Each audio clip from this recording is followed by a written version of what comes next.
सतगुर की प्यारी साध संगत जी, राधा स्वामी जी।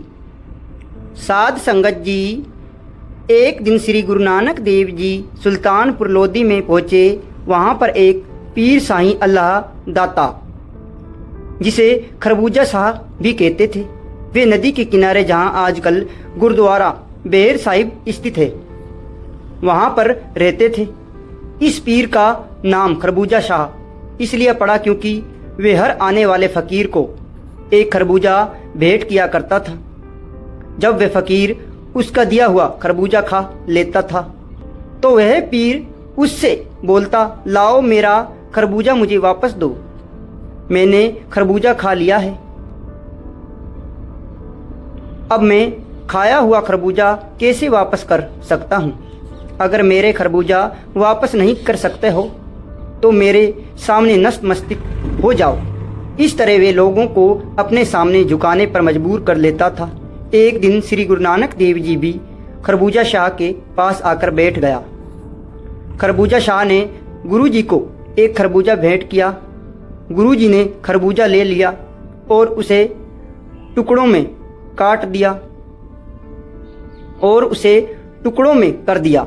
खाने से पहले उन्होंने 2 टुकड़े उस पीर को भी दे दिए और उसके बाद सब में बांट दिए और खुद भी वह खरबूजा खाया।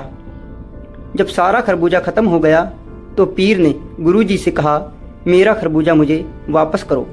गुरुजी बोले, खरबूजा तो सबने खा लिया है, अब तुम्हें ये खरबूजा कहाँ से वापस करें?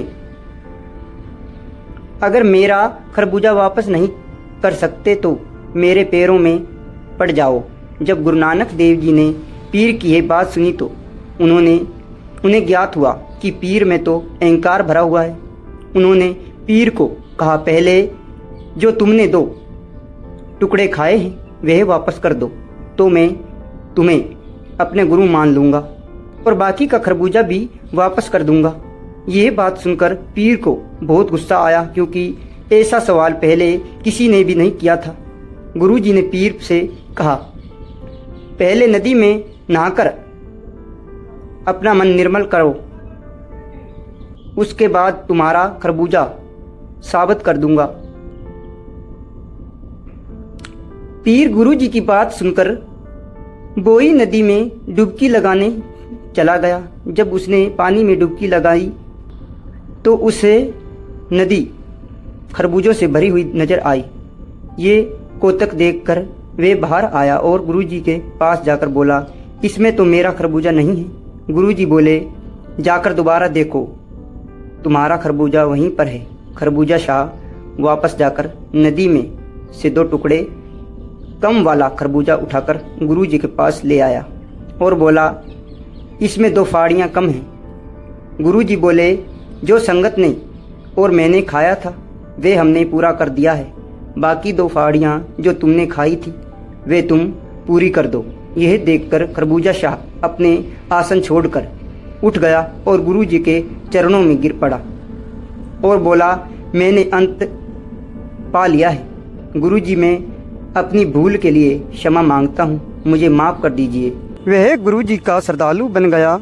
गुरुजी ने उसको अकाल पुरख की बंदगी और ज़रूरतमंदों की सेवा करने का उपदेश दिया। गुरुजी जब भी नदी में स्नान करने जाता था तो वह पीर गुरुजी का चोला अपने हाथ में पकड़कर खड़ा रहता था। वे अपने हाथों को आगे फैलाकर रखता था ताकि गुरुजी का चोला उसके शरीर को छूकर मैला न हो जाए।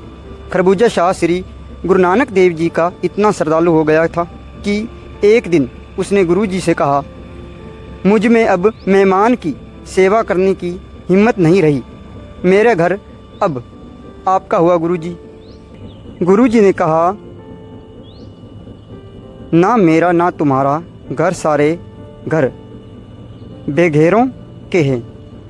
गुरुजी के रवाना होने से पहले खरबूजा शाह ने उनसे बोला, आपके दर्शनों के बगैर जीवित रहना मुश्किल होगा गुरुजी। यह सुनकर गुरुजी ने बेरी के दातुन जमीन में गाड़ कर वचन किया, हमारे दर्शन इस बेरी में से कर लिया करना। पीर ने गुरुजी से कहा, अगर यह बेरी का पेड़ किसी कारणवश टूट गया तो गुरुजी ने कहा, यह बेरी का पेड़ हमेशा कायम रहेगा, कोई तूफान इसका कुछ नहीं बिगाड़ सकेगा। गुरुजी के कहे अनुसार आज भी वह बेरी का पेड़ फल देता है। वाहिगुरु जी का खालसा, वाहिगुरु जी की फतेह।